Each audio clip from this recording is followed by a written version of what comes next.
So thanks Ross, and thanks Nice Work, and thanks Creative Mornings, and hello Susanna. Hello. Oh, I've got a clicker as well.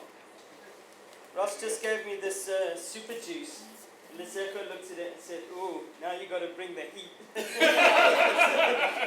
feeling a little nervous about that. Dave Hillier also kindly said, "Jesus, Jenner, all you ever talk is bullshit." So thank God no one's paying for this.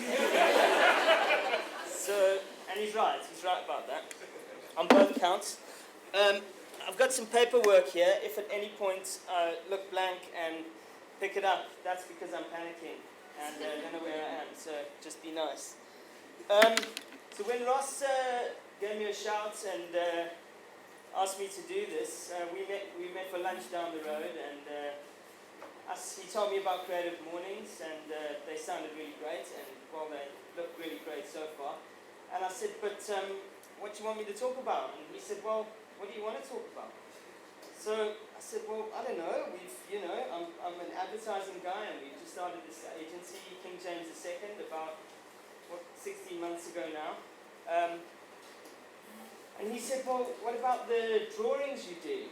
And I said, "Well, it's a man who's shot a hole in the head of his knob and he's standing on it like a big game hunter, or a man who ties his cock around his waist like a belt, or a man whose cock head is also his actual head."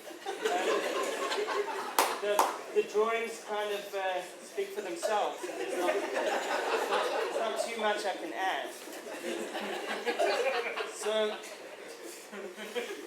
he said, "Well, I don't want you to talk about advertising, really." So I said, "Well, that's great, because that's only 17 years of my life and my whole career, so that really fucking narrows it down." So he said, "All right, go away, and I'll send you." He told you how these themes, they come up with these themes, and he sent me a whole bunch of themes, after which I didn't think about it again for about a month, and just procrastinated. And then he sent me the next bunch of themes, and eventually I woke up one day and said, "Shit, I better do this thing before everyone hates me and I'm terrible."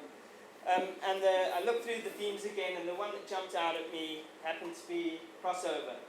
And it also happened to be the very next month. So this happened quite recently. So here I am. And then Ross asked me to send a little bio, which is that thing that he just read, and a picture of myself to him and for the website. And I procrastinated again, after which he offered me, as some sort of bribe, I expect, a picture of his nipple in return for said biog and picture. He was right that would probably instigate me into action, and it did.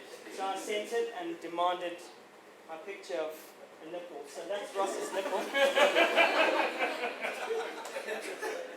It's a little bit green around the gills. Bit of a nauseous nipple. Private viewings can be buttons. Using the single button. So the theme, crossover. Also did a picture. Helvetica bowls, apparently you can't really go wrong. I don't think the curling's probably a bit out, but So crossover then, and I'm not talking about advertising, and I'm not talking about my drawings. So I mean, the other thing I really love is music. I collect a lot of music. I've been DJing for quite a few years, and I make compilations for a lot of my friends quite often, and it's just something I really love. So I'm going to look at crossover in a music sense. As in a crossover hit. And what that essentially means is, well, what makes a great pop song? what makes a song transcend so that people around the world hum along to